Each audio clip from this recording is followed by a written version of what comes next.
So we are studying class 10th chapter number 7 coordinate geometry subject mathematics.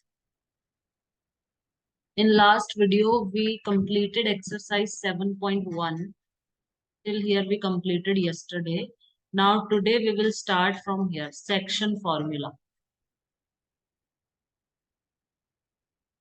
Section formula.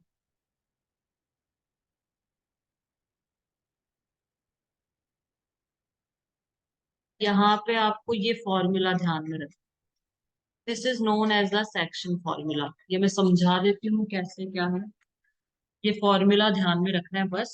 इसी फॉर्मूले से पूरी exercise हो जाएगी. एक्सरसाइज 7.2. जैसे 7.1 में एक फॉर्मूला था ना, डिस्टेंस फॉर्मूला. यहाँ पे सेक्शन फॉर्मूला. ये ध्यान में रखना. ये जो फॉर्मूला है, ये फॉर्मूला बहुत इंपॉर्टेंट है. इसको ध्यान में रखते हैं. तो हम बोलते हैं सेक्शन फॉर्मूला. कैसे यूज करते हैं ये मैं समझा दूंगी आगे. आगे समझा दूंगी इसको यूज कैसे करते हैं. बस ये एक फॉर्मूला है, यही ध्यान में रखना है. कितने एग्जाम्पल है इसमें?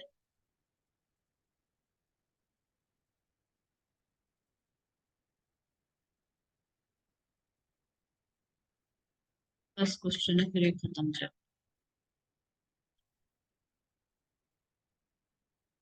ठीक है. बहुत इजी है, बहुत सिंपल सा है ये भी. Question number 6. देखो ये फॉर्मूला बता देती हूँ पहले. m1 x2 + m2 x1. इसको ध्यान रखने का तरीका यूज कैसे करते हैं ये नीचे बताऊंगी एग्जाम्पल में. इसको ध्यान देखो, ऐसे रख लो. m1 पहले आएगा, m2 बाद में आएगा. और यहाँ 1 है तो यहाँ 2 आएगा. और यहाँ 2 है तो यहाँ 1 आएगा. m1 m2 पहले आएगा. नीचे भी m1 m2 पहले आता है तो m1 m2 पहले आएगा. यहाँ पे x2 और x1 हो जाएगा. बस यहाँ पे y2 और y1 हो जाएगा इसकी जगह. ये इसको याद करने का तरीका है. m1 मतलब पहले आएगा. क्योंकि बच्चों में ये कंफ्यूजन होता है कि इधर m2 आता है. m1 m2 आप पहले लिखो हमेशा बस. अब आगे चलते हैं. इसको यूज कैसे करते हैं ये मैं यहाँ बताती हूँ. देखो example number 6. Find the coordinates of the point which divides the line segment joining the point this and this in the ratio this internal. अब सेक्शन फॉर्मूला मैं यहाँ समझा दूंगी अच्छे से. बहुत सिंपल है, कुछ भी नहीं है. देखो इसने क्या बोला है यहाँ पे. Find the coordinates of the point, मतलब एक पॉइंट है विच डिवाइड्स द लाइन सेगमेंट. एक लाइन सेगमेंट. लाइन सेगमेंट मतलब ये एक लाइन है यहाँ पे. ठीक है. ये एक लाइन है ज्वाइनिंग द पॉइंट. ये लाइन इस इन दो पॉइंटों को ज्वाइन करती है. 4, -3 और दूसरा पॉइंट है अपना 8, 5. सपोज मैं इसको ए मान लो और इसको बी मान लो. ये एक लाइन है, ये इन दो पॉइंटों को ज्वाइन कर रही है. ठीक है. अब इन्होंने बोला है कि find the coordinates of the point. तो अब बीच में एक पॉइंट है यहाँ पे. यहाँ पे एक पॉइंट है इस लाइन के बीच में. तो इस पॉइंट के कोऑर्डिनेट फाइंड आउट कीजिए. एक तो एक्स कोऑर्डिनेट होता है, एक वाई कोऑर्डिनेट होता है. ठीक है. एक लाइन है, ये इन दो पॉइंटों को ज्वाइन कर रही है. इसको और इसको, इन दो पॉइंट्स को ये लाइन क्या कर रही है, ज्वाइन कर रही है.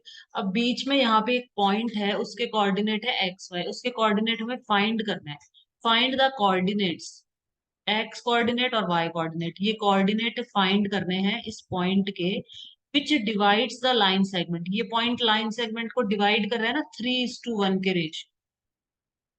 3:1 के रेशियो में इसको डिवाइड कर रहे हैं. 3:1 ऐसे हो जाता है. देखो टोटल 4 पार्ट्स हो गए ना. 3:1 का क्या मतलब हो गया, 3 + 1. टोटल कितने, 4 भाग है. मतलब इस लाइन को टोटल 4 पार्ट्स में डिवाइड कर लो सबसे पहले आप. ये सिर्फ समझाने के लिए है, ये कोई इसका कोई लेना देना नहीं. ये सिर्फ समझा रही हूँ थोड़ा सा. एक 4 पार्ट्स में डिवाइड कर लो, 4 इक्वल पार्ट में. ये 1 पार्ट हो गया, ये 2 सेकंड पार्ट, और ये थर्ड पार्ट, ये फोर्थ पार्ट. ये वाला पॉइंट बता देते हैं.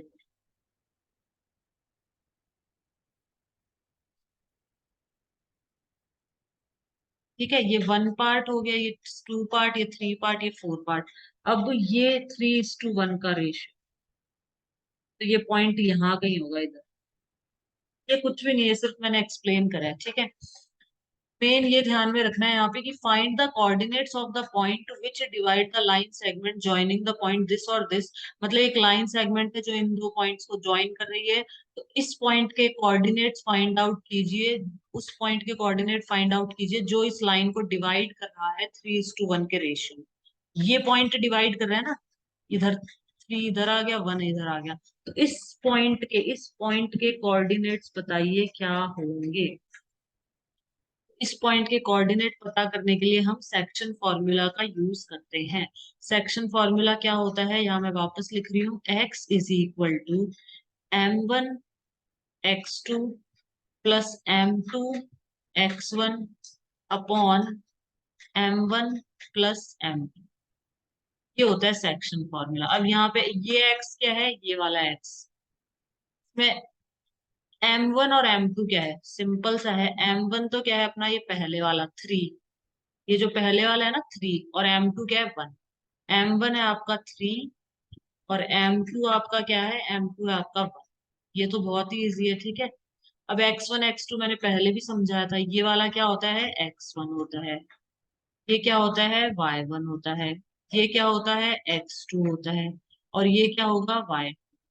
ये अपन ने उधर डिस्टेंस फॉर्मूले में किया था ना ऐसा।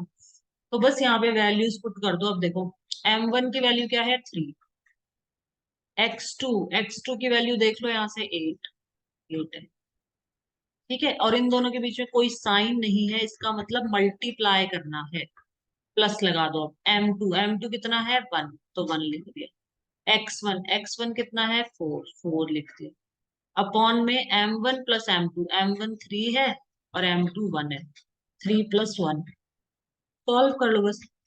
8 2 16, 8 3 24 प्लस 1 into 4 करेंगे तो 4 आ जाएगा। 24 प्लस 4 कितना हो गया, 28। 28 अपॉन 3 प्लस 1 4, 4 7 तो 7 आ गया आंसर। तो मतलब ये जो x है ना, ये तो क्या है 7, कॉमा ये y भी ऐसे निकाल लो सेम। y कैसे निकालेंगे, ये सेक्शन फॉर्मूला ये है अपना x का, और y का ये हो जाएगा m1 y2 plus m2 y1 upon में m1 प्लस m2। ठीक है, ये y के लिए हो जाएगा सेक्शन फॉर्मूला बस। m1 क्या है 3, y2 कितना है यहाँ से देख लो 5, प्लस m2 कितना है 1, 1 लिख दिया। y1 कितना है, y1 कितना है -3, तो -3 लिख दिया। m1 प्लस m2 नीचे, 3 5 15, ये प्लस और माइनस हो जाएगा माइनस। 1 into 3 करेंगे तो 3, 15 में से 3 लेस कर दो, कितना बचेगा 12।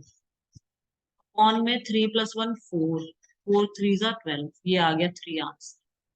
ठीक है, बहुत सिंपल। तो the therefore the this is the required point, तो 7,3, ये जो पॉइंट है ये 7,3 है। बहुत सिंपल है। सेक्शन फॉर्मूला में ध्यान रखना है, ये एक्स और वाई तो ये वाले होते हैं दोनों, और x1 y1, और ये x2 और y। और समझा देती हूँ एक और एग्जांपल। पूरे 7.2 में ये फॉर्मूला यूज करेंगे। अगर नहीं भी समझ आया तो नेक्स्ट एग्जांपल में समझा देंगे, कोई बात। चलो नेक्स्ट एग्जांपल करते हैं। अब नेक्स्ट में एक बार थोड़ा सा रब कर दूं मैं।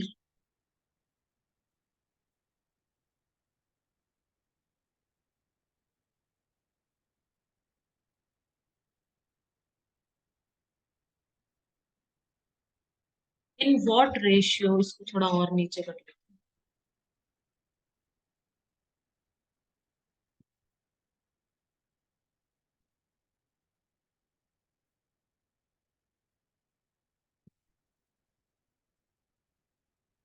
Example number 7। In what in what ratio does the point this divide the line segment joining the point this and this? अब इस बार थोड़ा सा उल्टा पूछ लिया। क्या पूछा इन्होंने, एक लाइन है, इन व्हाट रेशियो, इस बार m1 m2 पूछ लिया आपसे। a और ये लिख दो b, और ये बीच का पॉइंट भी दे रखा है। a आपको दे रखा है ये -6, 10। बी आपको दे रखा है 3, -8। और ये पॉइंट भी आपको दे रखा है, ये पॉइंट दे रखा है -4, 6। और आपसे पूछा है कि M1 और M2 बताइए कितना होगा, इन व्हाट रेशियो। जब भी रेशियो बोलते हैं ना, इसका मतलब M1 M2 पूछा है। In what ratio does the point this divide the line segment joining the point this and this. ये वाला पॉइंट इस लाइन सेगमेंट को किस रेशियो में डिवाइड कर रहा है, मतलब M1 और M2 की वैल्यू आपसे पूछी गई है। इस बार देखो, ये X1 है, ये Y1 है, ये X2 है, ये Y2 है, ये X है और ये Y है। ठीक है। अब यहाँ पे वापस से फॉर्मूला लिख दिया इधर, यहाँ पे ये फॉर्मूला होता है ना, x is equal to, x की जगह क्या लिखा है, x कितना है -4, -4 लिख दिया। ठीक है, x इज इक्वल टू क्या होता है, m1 x2, m1 x2 plus m2 x1, यही था ना फॉर्मूला। m1 तो ऐसे का ऐसा लिख दिया, x2 कितना है, x2 देखो 3 है तो 3 लिख दिया। ठीक है। अब m2 ऐसे का ऐसा लिख दिया, x1 कितना है, x1 है -6 तो यहाँ -6 लिख दिया। M1 M2 ऐसे, ठीक है, ये बना दिया। यहाँ पर y के लिए भी ऐसे लिख लो, y कितना है 6 तो यहाँ 6 लिख दिया, ये y इज इक्वल टू, ठीक है, M1 क्या फॉर्मूला होता है, M1/2 प्लस M2/1। क्वेश्चन करेंगे जब और अच्छे से समझ आ जाएगा, अगर नहीं भी आ रहा है तो कोई बात नहीं। ये फॉर्मूला अपन पूरी 7.2 में यही फॉर्मूला यूज होगा, सेक्शन फॉर्मूला। तो यहाँ पर M1 तो नहीं पता, एज इट इज लिख दिया। Y2 कितना है, Y2 -8 लिख दिया, प्लस M2 नहीं पता, एज इट इज लिख दिया। Y1 कितना दे रखा है 10 तो यहाँ 10 लिख दिया, अपॉन में M1 प्लस M। फिर इसको क्रॉस मल्टीप्लाई करके और इसको सिंप्लीफाई कर लेंगे, बस आ जाएगी M1 M की वैल्यू। ये देखो, यहाँ पे पहले तो इसको क्रॉस मल्टीप्लाई किया, इस वाले को, इसको क्रॉस मल्टीप्लाई करेंगे तो ये आ जाएगा, सिंप्लीफाई करेंगे ये आ गया, बस इसी को करने से आ गया आंसर। M1 M2 आ जाएगा 2:7, दोनों में से किसी भी एक को कर लो आप। तो इन्होंने इसको सिंप्लीफाई कर दिया, बस क्रॉस मल्टीप्लाई करके थोड़ा सिंप्लीफाई कर दिया, ये आ गया 2:7। ये अपन क्वेश्चन में करेंगे और अच्छे से समझा दूंगी क्वेश्चन में पूरा करके, कैसे आया एक एक स्टेप करके बताऊंगी। ठीक है। इन्होंने क्या दूसरा भी यूज किया, क्या that the ratio set that the y coordinate also, हाँ दूसरा भी आपको सॉल्व करके बताना पड़ेगा, ये भी सॉल्व करना है, दोनों को सॉल्व करना पड़ेगा। ठीक है। देखो, you should verify that the ratio satisfy the y coordinate also. इसमें वैल्यू पुट करिए इन्होंने, एक को करके बता देना आप तो सेटिस्फाई करने को, ये बस इतना पूछा ना उनसे, यहाँ तक कर देना बस। फिर इन्होंने क्या किया, ये 2:7 क्या है, इस वैल्यू पुट करिए इसके अंदर और देखा है कि सही है कि नहीं है।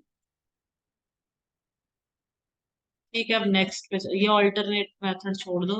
एग्जाम्पल ऑल्टरनेट मेथड मतलब दूसरा तरीका, एक एक और तरीका है इसी क्वेश्चन को सॉल्व करने का, तो वो सही है, बस हो गया। 8th 9th, 8th समझा देती हूँ।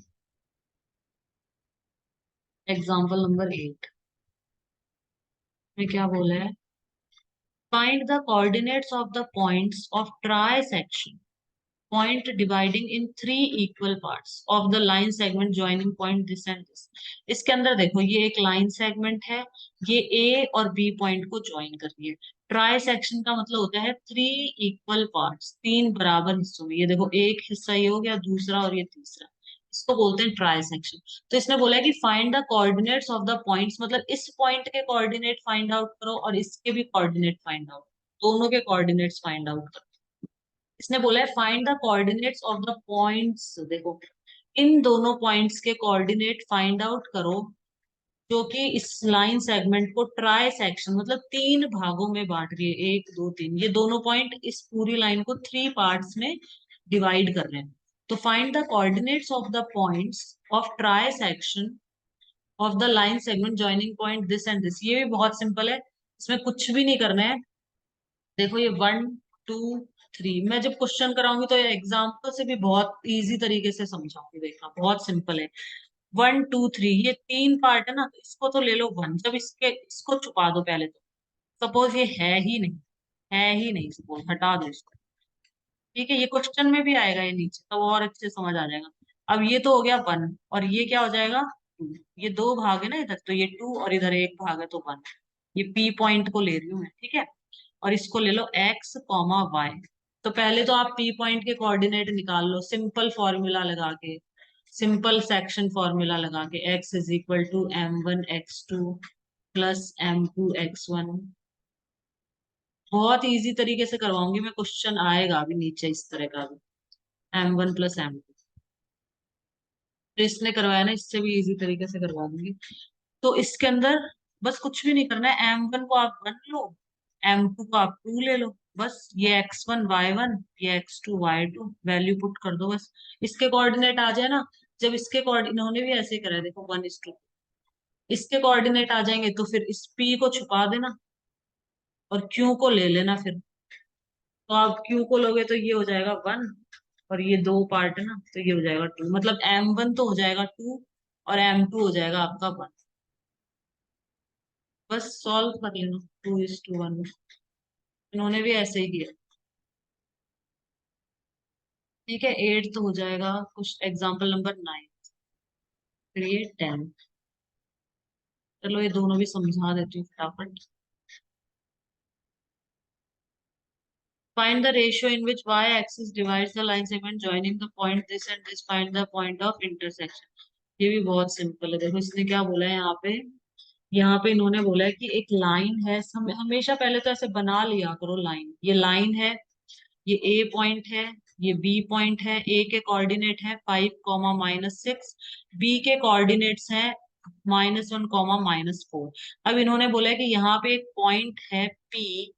ठीक है, इन्होंने बोला है find the ratio in which the y axis divides the line segment joining point this and this, find the point of intersection.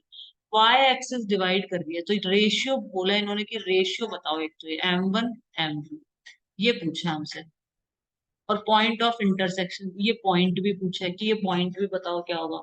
तो इन्होंने क्या ले लिया कि सपोज रेशियो क्या है, k:1 ले लिया इन्होंने, k:1, मतलब ये k है और ये 1, ऐसे ले लिया इन्होंने ratio. Then by the section formula, section formula का यूज करके इन्होंने एक्स वाई ये लिख लिया, यहाँ पे इसको 0 लिख देंगे। वैसे k:1 लेके नहीं करवाऊंगी मैं, m1 m2 लेके ही करवाऊंगी, बहुत सिंपल तरीके से आ जाएगा। कुछ नहीं करना है आपको, m1 और m2 लेके आप नॉर्मल इसको x1 लो, इसको y, इसको x2 लो, इसको y2 लो। ठीक है, अब क्या है, find the ratio in which y axis है ना, तो x तो हो जाएगा 0 और y इधर लिख दो y, ये इस तरह का पॉइंट होगा, ऐसा पॉइंट होगा। ठीक है, अब क्या करना है, कुछ नहीं करना, k:1 मत लेना, नॉर्मल ऐसे ही करो, k:1 में बच्चे बहुत कंफ्यूज होते हैं, m1 और m2 ही लेके करेंगे अपन तो यहाँ पे आप ले लो x is equal to m1 x2 plus m2 x1 कौन में m1 + m। ठीक है, x क्या है मेरा 0, 0 लिख दो, इज इक्वल टू m1 नहीं पता, जो नहीं पता उसको ऐसे कैसे लिख दो, जो पता है बस वैल्यूज पुट कर दो, क्रॉस मल्टीप्लाई करके सॉल्व करोगे ना अपने आप आंसर आ जाए। आगे चलते हैं अब अपन, एग्जाम्पल नंबर 10। ये मैं नीचे क्वेश्चन में करवा दूंगी, ये सारे क्वेश्चन में आएंगे नीचे। Example number 10, if the point this are vertices of a parallelogram taken in order, find the value of p। इन्होंने बोला है कि ये पैरेललोग्राम के वर्टिसेस हैं, ए, ये थोड़ा ठीक से नहीं बना, ABCD, ये एक पैरेललोग्राम है। पैरेललोग्राम में क्या होता है, ये और ये दोनों आपस में इक्वल होते हैं, पैरेलल होते हैं, ये दोनों आपस में इक्वल होते हैं, पैरेलल होते हैं। तो इन्होंने बोला है कि p की वैल्यू फाइंड, p की वैल्यू बताइए क्या होगी। So we know that diagonal of parallelogram bisect each other. So the coordinate of midpoint of AC and coordinate of midpoint of BD दोनों बराबर हैं। AC ये दोनों इंटरसेक्ट करती हैं आपस में। ठीक है, ये दोनों डायगोनल्स आपस में इंटरसेक्ट करती हैं। Diagonals of parallelogram bisect each other. तो the coordinates of midpoint of AC, AC का जो midpoint होगा और जो BD का जो midpoint होगा वो क्या होगा, सेम होगा। तो यहाँ पे इन्होंने क्या करा है, A और C और ये B और ये D, AC का मिड पॉइंट निकाल लेंगे ये लोग सबसे पहले, और फिर BD का मिड पॉइंट निकाल लेंगे, और दोनों को यहाँ पे इक्वल।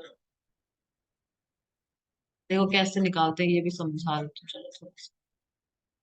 मिड पॉइंट कैसे निकाले जाते हैं, मिड पॉइंट का भी फॉर्मूला होता है, ए के कोऑर्डिनेट क्या है 6,1, और बी के, इसके सी के क्या है 9,4। अब AC का मिड पॉइंट निकालना है। मिड पॉइंट मतलब ये P पॉइंट, इसके कोऑर्डिनेट निकालने हैं, x कॉमा y लिख रही हूँ मैं, ठीक है। x कैसे निकालोगे आप, x1 प्लस x2 अपॉन में 2, ऐसे निकालते हैं मिड पॉइंट। इसको x1 ले लो, इसको y1 ले लो, ये x2 हो गया, ये y2 हो गया, ठीक है। x1 प्लस x2, x1 कितना है 6, x2 कितना है 9, तो 6 प्लस 9 ये करा है ना इन्होंने, अपॉन में 2 ना आ जाएगा 15 अपॉन में 2, ये आ गया यहाँ पे 15 अपॉन में 2। तो ये जो x कोऑर्डिनेट है ये तो आ गया 15 अपॉन में 2, ऐसे ही y निकाल लिया यहाँ पे इन्होंने। y कैसे आएगा, y1 प्लस y2 मतलब 1 प्लस 4 अपॉन में 2, ये x कोऑर्डिनेट आ गया, ये y कोऑर्डिनेट आ गया। ऐसे ही सिमिलरली इसका भी मिड पॉइंट ऐसे ही निकलेगा, और फिर इसको इसके बराबर रख दो, इसको इसके बराबर रख दो। क्वेश्चन में अच्छे से समझा दूंगी और अच्छे से, ठीक है। तो इन्होंने इसको इसके इक्वल रख दिया बस, और यहाँ से क्रॉस मल्टीप्लाई करके p की वैल्यू निकाल ली 7। अब हम करेंगे एक्सरसाइज, नेक्स्ट वीडियो के अंदर हम एक्सरसाइज करेंगे, इसमें मैं सारी चीजें अच्छे से एक्सप्लेन कर दूंगी आपको, एग्जांपल्स भी मतलब अच्छे से क्लियर हो जाएंगे। एग्जांपल मैंने ऐसे नॉर्मल तरीके से ही समझे हैं, इसमें एक एक स्टेप करके बताऊंगी तो अच्छे से समझ आ जाएगा, ठीक है। तो ये हम करेंगे नेक्स्ट वीडियो में, करेंगे हम इसको।